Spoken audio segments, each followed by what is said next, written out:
Sesungguhnya Allah dalam hadits qudsi berfirman kepada Nabi Muhammad, "Inna ahlal Qur'ana ahli."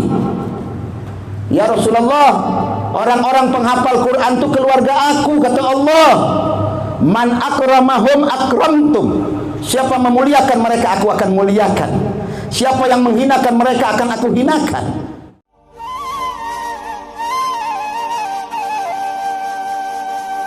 يا الله اطلبك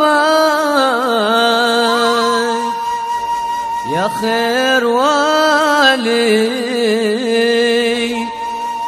جد علينا بأكبر عطية.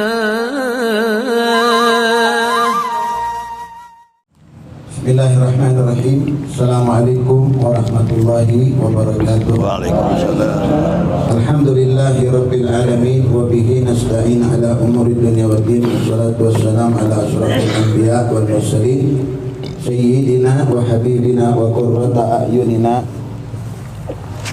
Sayyidina Muhammadin sallallahu alaihi wa alihi wasallam. Allahumma inna nas'aluka fahman nabiyyin wa hifdhan mursalin wa ilhamul malaikatil muqarrabin. Rabbi shrah li sadri wa yassir li amri wa hlul 'uqdatam min lisani yafqahu qawli, amma ba'd.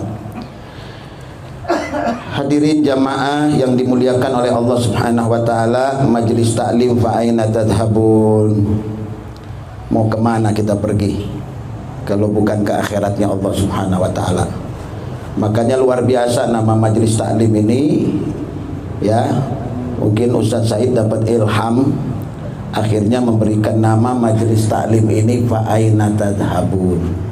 Mau kemana kita ini, ya, kalau bukan untuk mencari akhirat Allah Subhanahu wa taala. Makanya kita dikumpulkan dari berapa tahun.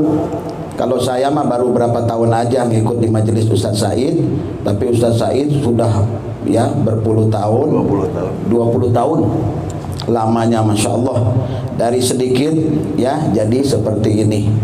Mudah-mudahan majelis ini selalu berkesinambungan, mendapatkan ridha dari Allah Subhanahu wa taala, dan semakin dihadiri oleh khususnya jamaah-jamaah Purwakarta dimanapun berada.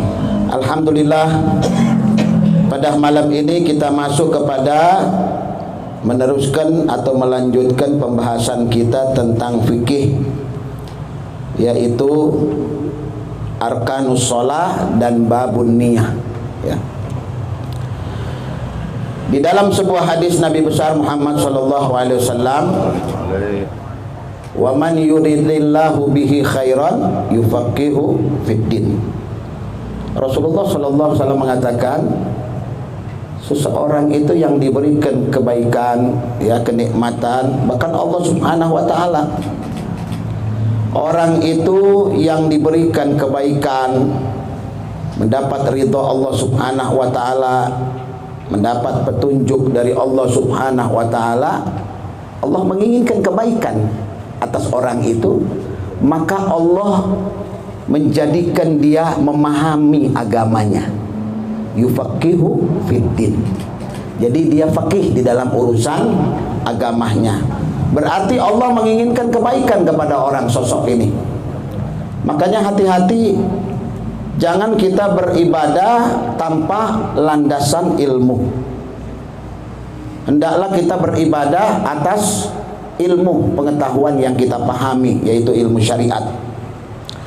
Makanya dikatakan, wa man ya'mal bi ghairi ilmin ya'malu a'maluhu mardudatun la tuqbalu.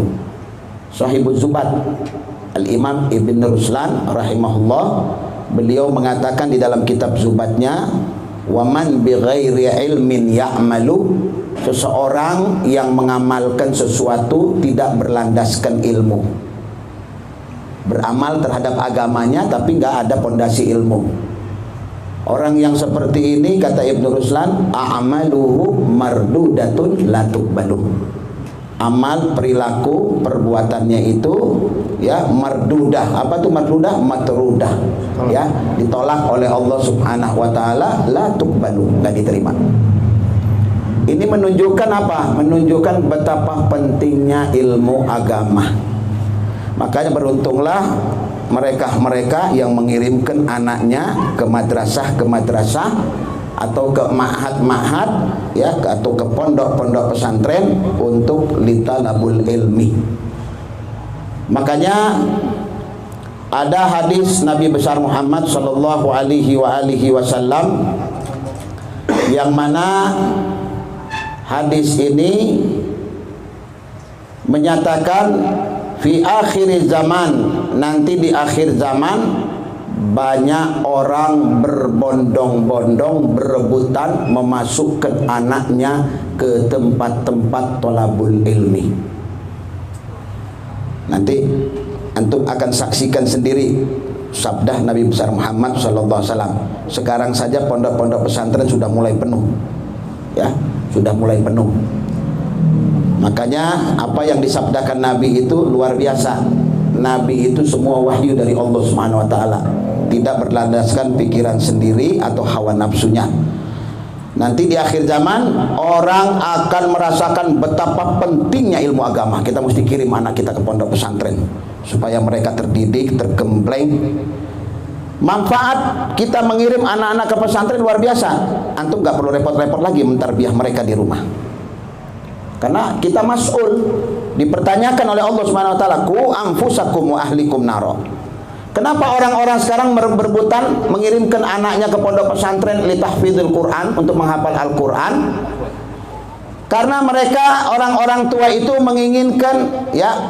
menginginkan kesenangan ketika berada di akhirat Allah.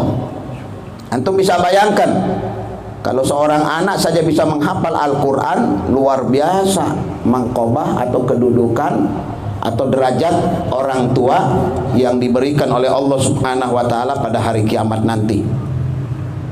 Mendapatkan mahkota, diberikan kesenangan oleh Allah Subhanahu wa taala karena anaknya hafal Al-Quran.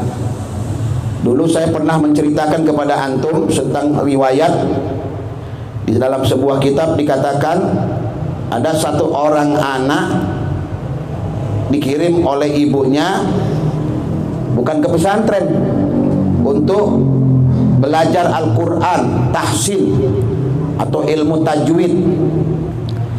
Si bapaknya ini sudah meninggal dunia sudah lama. Tapi si ibu ini karena merasa ada titipan, anak itu titipan dari Allah, maka si ibu ini mengirim anaknya itu kepada seorang ustadz yang ahli tajwid. Ya, ahli tajwid wa ahli tahsin Al-Quran. Dikirim. Begitu dikirim, subhanallah, rupanya dengan giroahnya seorang anak ini bisa membebaskan ayahnya dari cengkraman, siksaan di dalam kuburan. Ketika disiksa ayahnya oleh malaikat-malaikat penyiksa yang diperintah oleh Allah, tiba-tiba anaknya ini sedang belajar berhadapan dengan gurunya. Tagaddam ya walad, maju ke depan. Iqra, baca, kata gurunya. Faqara al-walad, kemudian si walad itu membaca, a'udzu billahi minasy syaithanir rajim. Bismillahirrahmanirrahim. Baru sampai di situ saja ketika anak ini membaca qauli ta'ala, firman Allah dengan menyebut nama Allah yang Maha Pengasih lagi Maha Penyayang. Bismillahirrahmanirrahim. Fa amara Allah Subhanahu wa ta'ala lil malaika an yaqifal azab.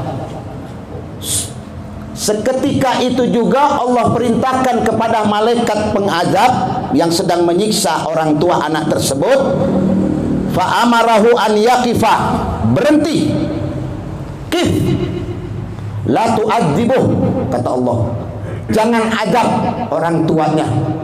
Qala al malaika, berkata malaikat, lima ya Rabb, kenapa ya Allah? Qala fa kaifa yu'adzibu abah, bagaimana engkau akan mensiksa abahnya? Wa waladu fi dunya yamdahuni, anaknya di dunia memuji aku, kata Allah Subhanahu wa taala. Ar-Rahman Ar-Rahim, sifatani min sifatir Rahman, sifat Allah Maka Allah tidak mau ayahnya itu disiksa karena anaknya memuji abahnya, memuji Allah Subhanahu wa taala. Antum bisa bayangkan itu baru bacaan Bismillahirrahmanirrahim. Bagaimana lagi kalau hafal 1 juz? Bagaimana lagi kalau hafal 2 juz? Anak kan pernah cerita sama antum, ada orang tua punya anak hafal 30 juz. Setiap datang, ini di Hadramut, kisah nyata. Setiap datang anaknya itu baru ada di pintu saja, abahnya sedang ngajar kitab, tiba-tiba dia tutup kitabnya, abahnya berdiri. Kaget semua murid-muridnya. Berdiri, anaknya masuk, dicium kepala anaknya, dicium tangannya, didudukkan di sebelah kanannya. Orang menyaksikan, ada apa? Dia bilang, atajabuna min hadza? Kalian merasa heran, bertanya-tanya di dalam hati kalian, betapa luar biasa keagungan yang aku berikan kepada anak ini. Huwa waladi mislu waladukum, dia anak saya seperti anak-anak kalian. Walakin hadzal walad, akan tetapi ini anak, dia bilang, kana fi qalbihi Quran, di hatinya Al-Quran. Wa inni khiftu, aku takut. Lianna Allah Subhanahu wa taala fi hadits qudsi, sesungguhnya Allah dalam hadits qudsi berfirman kepada Nabi Muhammad, inna ahlal Qur'ana ahli. Ya Rasulullah, orang-orang penghafal Quran itu keluarga aku, kata Allah. Man akramahum akramtum, siapa memuliakan mereka aku akan muliakan, siapa yang menghinakan mereka akan aku hinakan. Falihada akramtuhu, oleh karena itu aku muliakan dia. Subhanallah, betapa luar biasanya kemuliaan dan keistimewaan ini hadirin. Bersyukurlah kalian-kalian yang punya pemikiran dan inisiatif untuk memasukkan anak-anak kalian ke tempat-tempat majalisil ilmu. Kenapa? Penting. Itu kalau ibarat uang, ya, investasi antum di akhirat nanti. Nanti kalian akan menerima hasilnya di hadapan Allah Subhanahu wa taala. Kam min waladin, betapa banyak anak-anak yang orang tuanya berada di lembah api neraka, diangkat oleh Allah karena anaknya hafal Al-Quran. Betapa banyak orang tua yang sedang disiksa di dalam api neraka, diangkat oleh Allah karena anaknya seorang alim minal ulama. Allah tidak pernah bersumpah di antara sumpah-sumpah yang lain, wasyamsi wadduhaha. Allah bersumpah dengan makhluk-makhluknya, karena Allah, kalau kita nggak boleh bersumpah dengan nama-nama makhluk, kita mesti wallahi wabillahi. Tapi Allah bersumpah dengan ciptaannya, wasyamsi wadduhaha. Ya, Allah bersumpah seperti itu. Wan najmi idza hawa, ya, demi bintang-bintang. Tetapi subhanallah, Allah bersaksi, syahidallah annahu la ilaha illah huwa. Kemudian apa? Wal malaikah, malaikat. Wa ulul ilmi qa'iman bil qisti. Subhanallah, Allah jadikan mereka penuntut ilmu itu, ya, dan disaksikan, dipersaksikan oleh Allah Subhanahu wa taala. Betapa agung kemuliaan mereka. Ya. Allah menjadikan mereka sebagai syuhada, saksi di hadapan Allah Subhanahu wa taala. Makanya setiap orang itu hari kiamat mereka akan masuk surga, ya, munfaridan au fardan, sendiri-sendiri. Illa, kecuali hafizul Quran, orang yang hafal Quran, au alimun yuntafa'u bi ilmi, atau orang alim yang bermanfaat ilmunya. Wa kullu wahid minkum yu'maru an yadkhulul jannata fauran. Setiap dari kalian akan diperintahkan untuk masuk surga langsung. Illa haula'il isnan, kecuali dua orang ini. Fawaqafa, ya, faqila lahuma, Allah katakan kepada mereka, waqafa, berhenti kalian berdua. Isfa li ahlikum, berikan syafaat untuk keluarga-keluarga kalian. Luar biasa. Penuntut ilmu belum masuk surga, disuruh Allah berikan syafaat kepada siapa yang kau hendaki dari keluargamu. Abahnya dibantu, ibunya dibantu, saudara-saudaranya dibantu, ikhwan-ikhwan yang lainnya dibantu. Begitu juga penuntut ilmu, ulama-ulama nggak boleh masuk surga kecuali mereka memberikan syafaat. Ratusan orang yang mereka berikan syafaat diberikan oleh Allah Subhanahu wa taala. Makanya dikatakan umat Nabi Muhammad itu, ya, dari ulama-ulamanya bisa memberikan syafaat luar biasa seperti mereka para nabi-nabi. Itu baru mereka, belum lagi Nabi Muhammad sallallahu alaihi wasallam. Hadirin yang dimuliakan oleh Allah Subhanahu wa taala, betapa luar biasa, betapa hebat dan betapa agungnya ilmu ini di mata Allah Subhanahu wa taala. Tapi yang aneh, ada orang sudah alim, ada orang sudah luar biasa keilmuannya, pengetahuannya, hafalannya yang luar biasa, tapi tetap merasa dirinya rendah di hadapan orang. Ini yang orang tawadhu sama ilmunya. Saya ingat dulu ada satu ulama besar, pengarang ulum, ya, orang soleh lagi luar biasa. Ketika dipaksa mau minta ijazah keilmuan darinya, dia katakan, ana lastu bi ahlil ijazah. Saya bukan orang yang ahli dalam memberikan ijazah. Padahal ini orang sudah bahar. Dia mendapatkan gelar Syafi'i zaman, Syafi'inya zaman sekarang.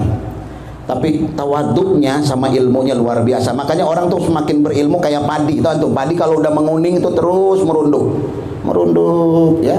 Betul-betul tawadhu, khusyuk di amam Allah Subhanahu wa taala. Malu sama orang, nggak mau ngangkat kepala di hadapan orang. Kenapa? Orang berisi itu begitu. Orang yang ada isinya begitu, selalu menundukkan kepalanya, ya, tidak berani berbicara di depan orang kecuali diminta. Itu orang tawadhu, ya. Orang tawadhu jarang nengok ke atas langit. Kalau orang tawadhu banyak nunduk ke bawah, melihatnya ke bawah. Kenapa?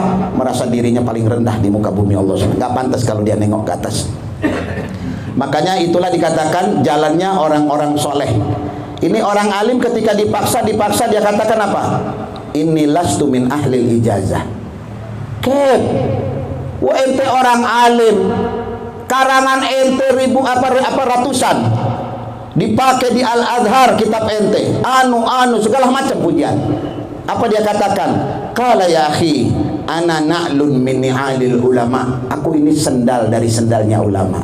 Allahu Akbar. Orang yang sudah setinggi itu makomnya masih ngomong ana na'lun min ni'alil ulama. Aku ini sendal dari sendal-sendalnya ulama. Na'lun, sendal, mufrad. Min ni'al, dari sendal-sendal ulama. Di bawah. Makanya jangan heran Imam kita Imam Syafi'i ngatakan apa? Imam Syafi'i, uhibbus salihina wa lastu minhum. Aku ini cinta sama orang-orang soleh, padahal aku bukan dari golongan mereka. Allahu Akbar. Mana anta ya Syafi'i? Siapa engkau ya Syafi'i? Anta imamuna, ente imam kita, imamus salihin, imamul madhab. Lakin tawadhu'uka ma'an nas, tawadhu'nya ente sama orang luar biasa. Uhibbus salihin, kata Imam Syafi'i, aku cinta orang-orang soleh, walastu minhum, aku bukan dari bagian mereka. Apa kata Imam Syafi'i? La'alli an unala bihim syafa'ah, supaya aku bisa mendapatkan syafaat mereka. Ini orang-orang kaliber yang akhlaknya luar biasa di muka bumi Allah. Manhum, siapa mereka?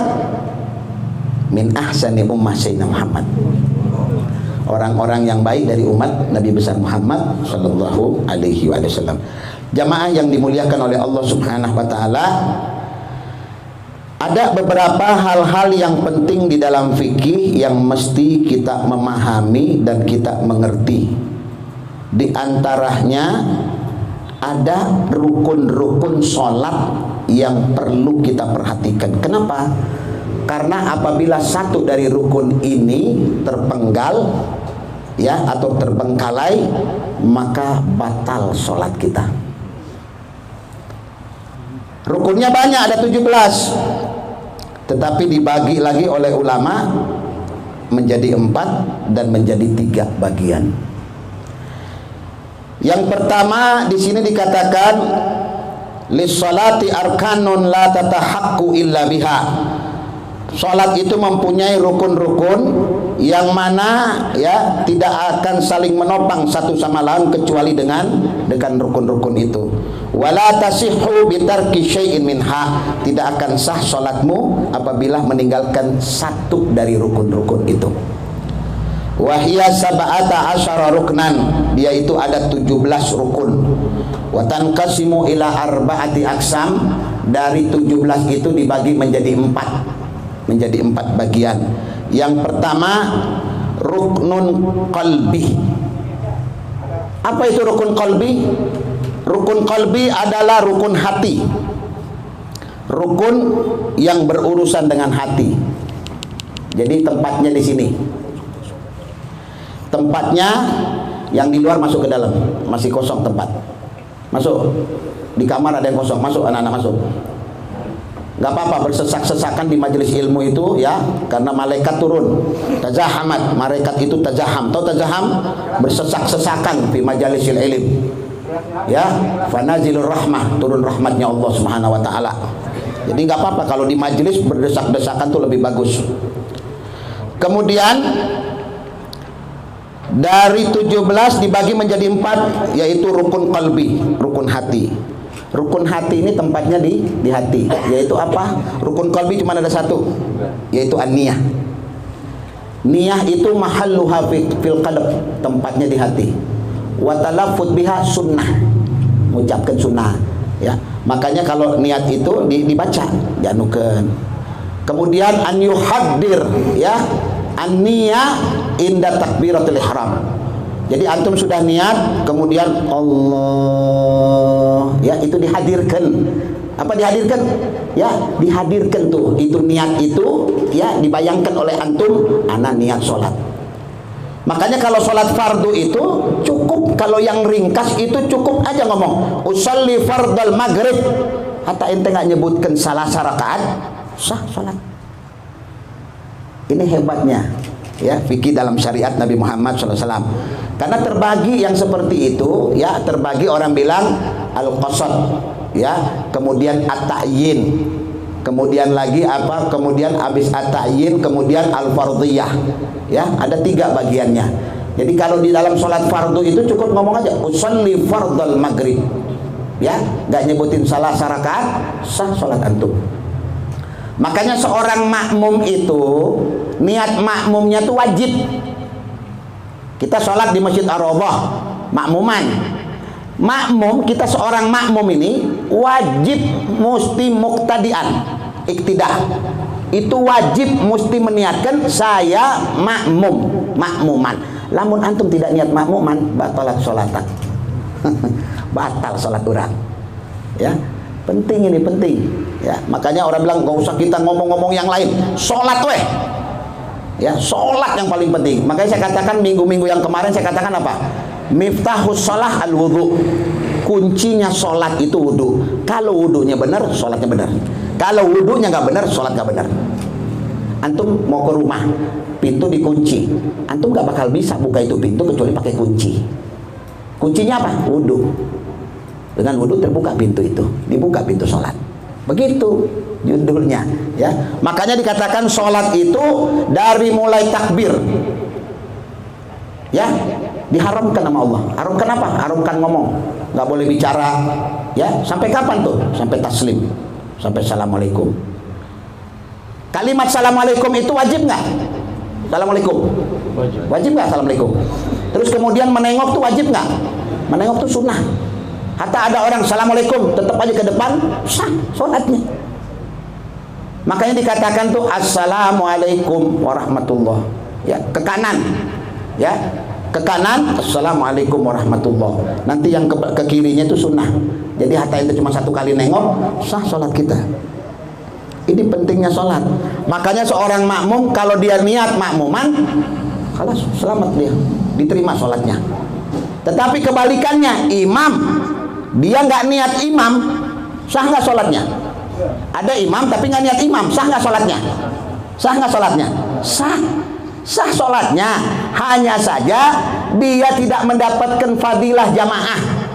Kenapa? Yuktabar sholatuhu munfaridan. Dia sama juga sholat sendiri. Kita yang makmum, dia nggak niat imam. Kita yang makmum niat makmuman sama dia. Kita yang dapat.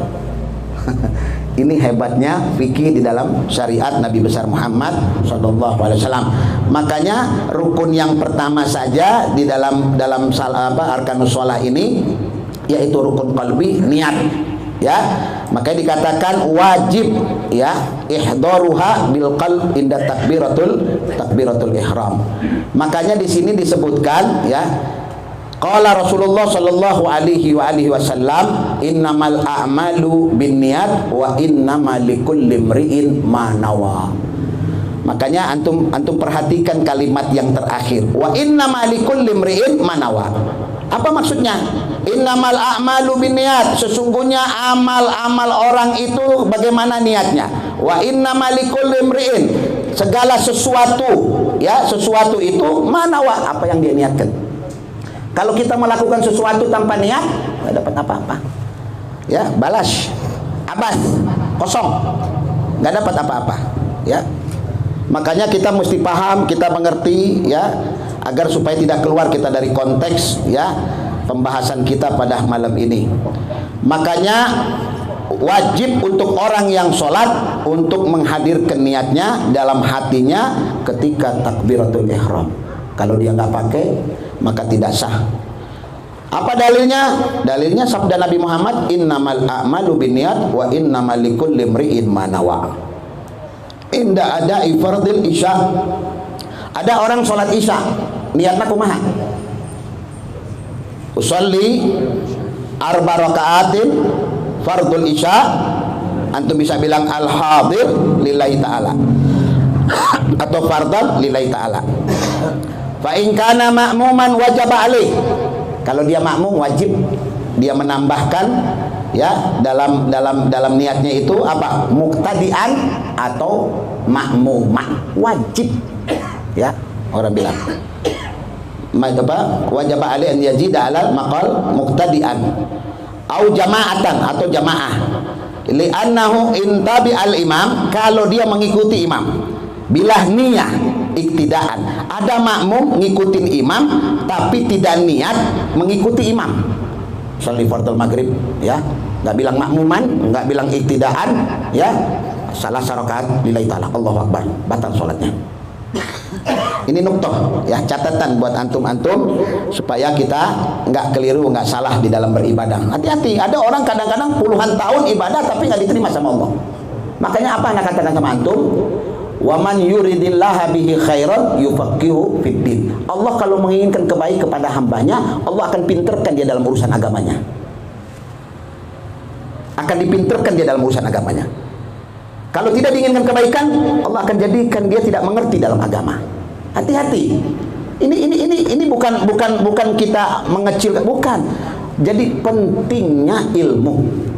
Maka dikatakan, "Waman arada dunya fa alaihi bil ilmi, waman arada al akhirah fa alaihi bil ilmi." Orang kepengen dunia mesti ngerti ilmu, mesti hitung-hitungan, mesti pinter pinter matematika supaya nggak dibohongi orang. Begitu dalam agama juga mesti paham, mesti ngerti ini. Oh, zakat itu apa sih hukumnya? Oh, kalau anak berapa sih harta mesti berapa? Keluarnya berapa? 2,5%. Oh, kalau emas itu berapa? Itu mesti paham.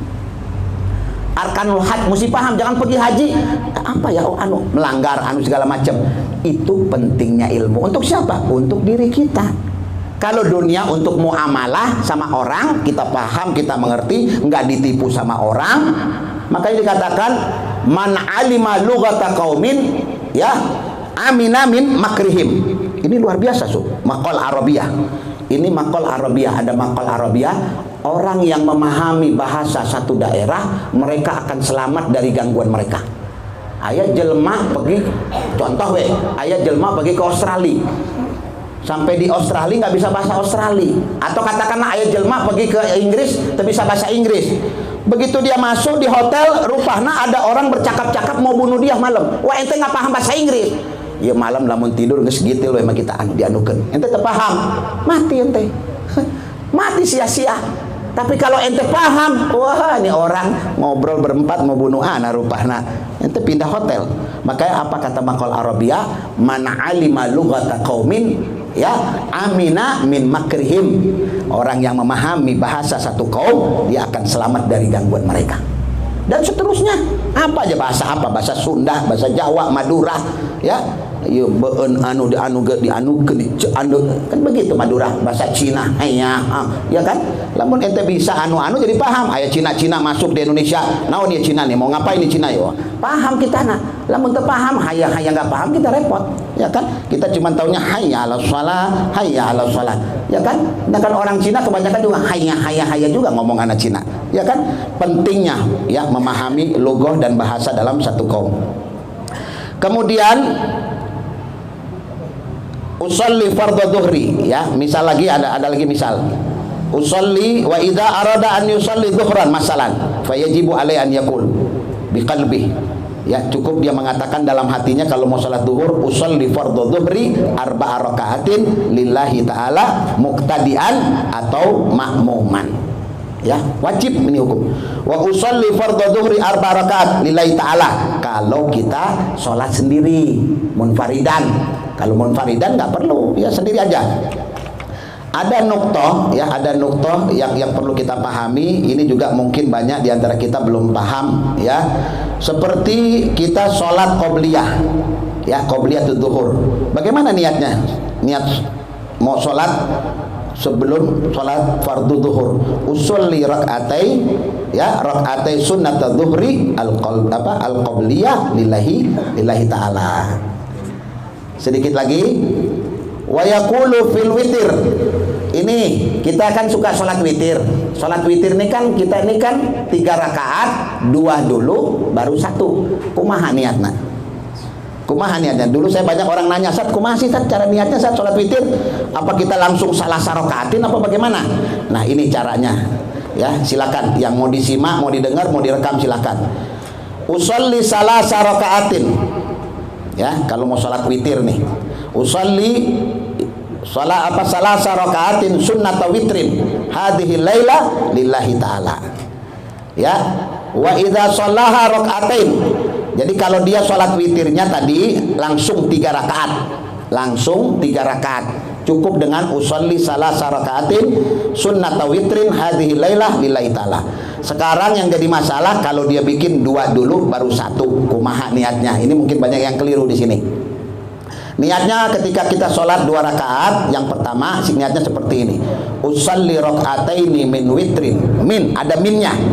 Usalli raka'atain min witrin hadhihi laila lillahi ta'ala. Begitu juga antum kalau sholat, ya, kalau kita sholat taraweh, ya, kita sholat taraweh kan di masjid 20 rakaat. Setiap 2 rakaat itu jangan sampai salah. Mesti niatnya memakai min, ya. Apa min itu? Min tab'idiyah atau min ba'd. Maksudnya apa? Sebagian. Kenapa? Karena kalau cuma antum sholat usolli, ya, sunat tarawih rakaatain lillahi ta'ala, salah, keliru kitanya. Kenapa? Karena habis itu ada sholat lagi kok. Masih ada lagi sholat lagi. Makanya masukkan di situ harful min. Min itu khususnya untuk apa? Tab'idiyah. Maksudnya apa? Min ba'd.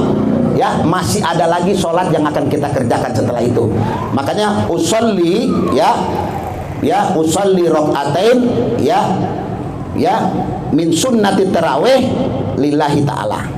Itu baru benar niatnya kita. Sekarang yang 1 rakaatnya. Tadi kan sudah usolli rakaatain min witrin hadhihi laila lillahi ta'ala. Summa yaqulu fi niyati rakaatil wahidah. Sekarang ketika dia mau sholatnya yang 1 rakaatnya, kumaha cara niatnya? Cara niatnya usolli rakaatan witrin hadhihi laila lillahi ta'ala. Usolli rakaata witrin hadhihi laila lillahi ta'ala.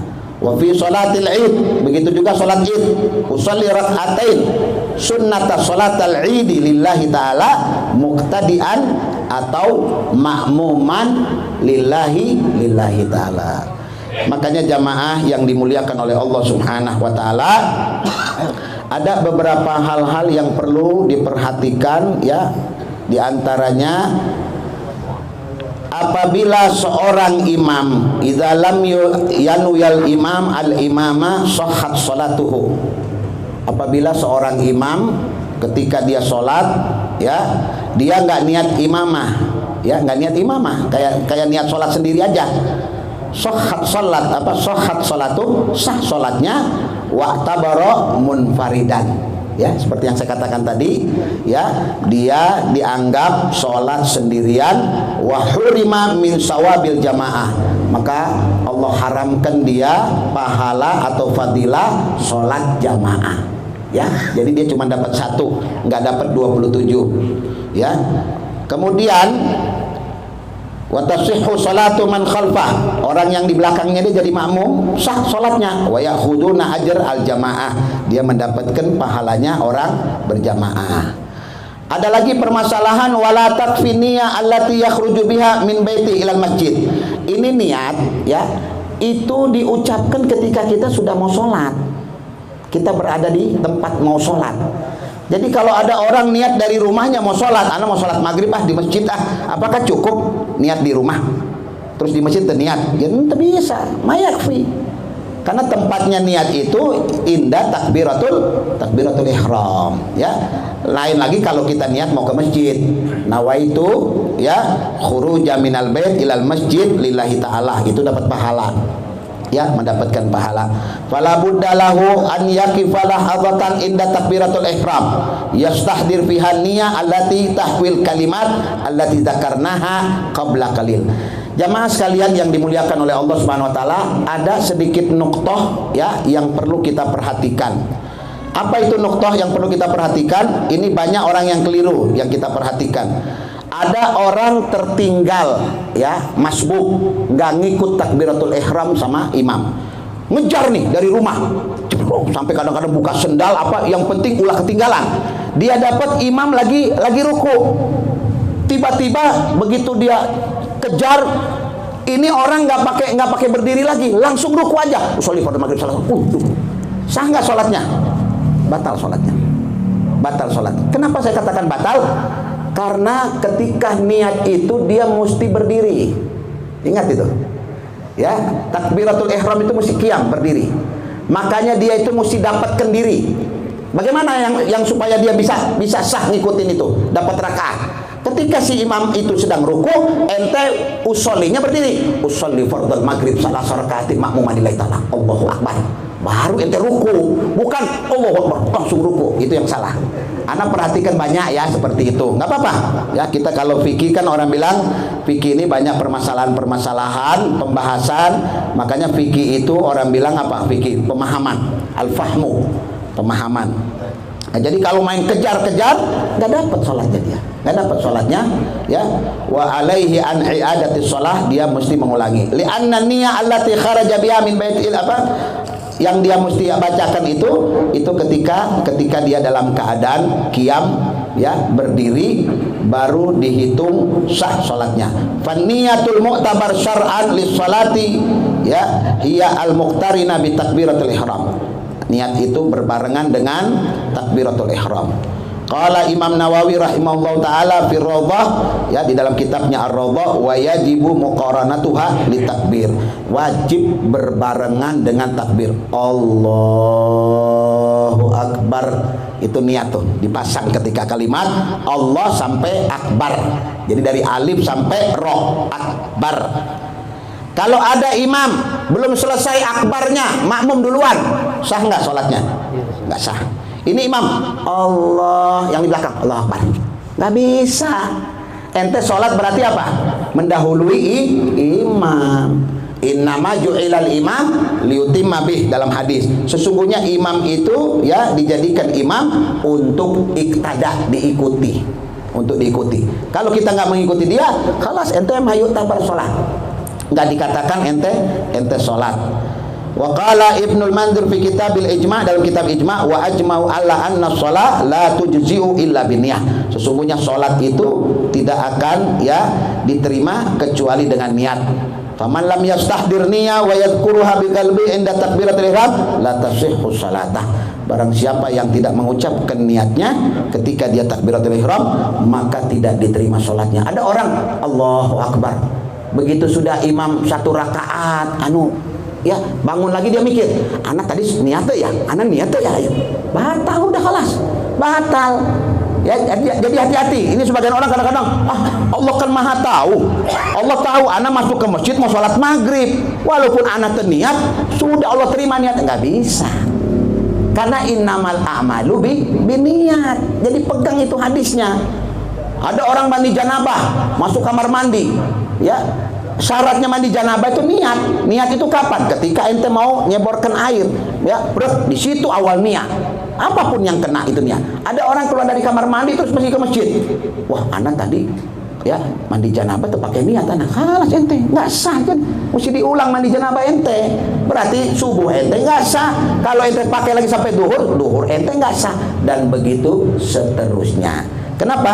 Betapa pentingnya niat ya di dalam ajaran syariat Nabi besar Muhammad sallallahu alaihi wasallam. Mudah-mudahan sedikit yang saya sampaikan ini ada manfaatnya. Masih ada waktu sedikit, barangkali jamaah ada yang mau bertanya, karena kurang asik kalau nggak ada pertanyaan ya.